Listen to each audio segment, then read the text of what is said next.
up, gamers? This is the PlayStation Gamer telling you guys today, man, oh man, I hate to be an Xbox. So, Indiana Jones and the Great Circle got its release date at Gamescom, and man, oh man, it's a December game. What a shocker. Also, there was one more thing.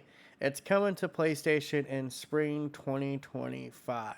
So next year, before even like we get to like technically like I guess you would say a full new quarter, guess what? It's coming to PlayStation. Like it's kind of crazy to think like, PlayStation has now become the platform Microsoft seems almost dedicated to go into. And listen, at the end of the day, I think this is great. And I hope Sony one day puts games on Xbox. I hope we see The Last of Us on Xbox. I hope we see, God of War on Xbox. But, there is this problem where it's like you're the first one doing it. So it's like we're approaching times where it's not so much about exclusivity anymore. It's just about making money. And the way a lot of these games cost, especially big single player games like Indiana Jones, like your Last of Us, like God of Wars, like your Horizons, they cost a shit ton of money. These games need to be available on all the platforms they need to be available on. I think if Microsoft thought this thing could run Nintendo Switch, I honestly think they would probably put it on Nintendo Switch. I think Microsoft is being smart here. The problem is, and this is just, a perception thing, I think this has killed their console. I think this has killed any immediate rush to go buy their console. And to me, what was so weird about this whole thing was how they announced the release date and then the PlayStation, coming to PlayStation. It's like right there. That's the point where I was like, Microsoft, why'd you do that?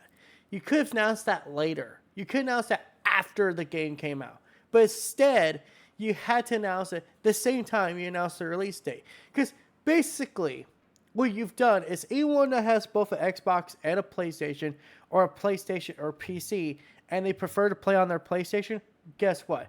They're now saying, well, you know what? I'm in no rush to buy this game because I'll just wait for it to come on preferred platform, which would, in this hypothetical scenario, would be the PlayStation. So it's like, at the end of the day, I feel like this was kind of a moment where they kind of shot themselves in the foot again because that's Microsoft in a nutshell. Hey, we announced these cool things.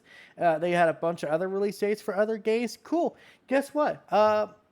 They still shot themselves in the foot. And it's interesting because today, I actually saw this on Twitter. Someone pointed this out. It's like they announced that the Forza Horizon 5 would be on a Xbox live stream. Now, what's interesting about that is Forza Horizon 5, it's not the latest Forza game. So if this was DLC, why is it Horizon 5 and not Motorsport? Just saying. I'm not saying anything outside of that. Like, to me, it seems like, that's also a situation that's boiling over. Like, maybe Forza's also coming to PlayStation. I feel like, if I was an Xbox guy and I was a traditionalist, where it's like, hey, that I bought this platform for this game, honestly, at this point, I feel like I would have been duped. And I do find it funny. 6 months ago, Phil Spencer sat there when they first announced those four games that were coming to fucking Xbox, PlayStation. They said these were just the four games. We have no plans to bring, and they explicitly brought up Starfield and Indiana Jones. Now I'm confident in saying that we're going to get Starfield on PlayStation at some point. It's just a fucking fact at this point. Because, like, of those two games, which one seems like other, big transition over? It's going to be Starfield.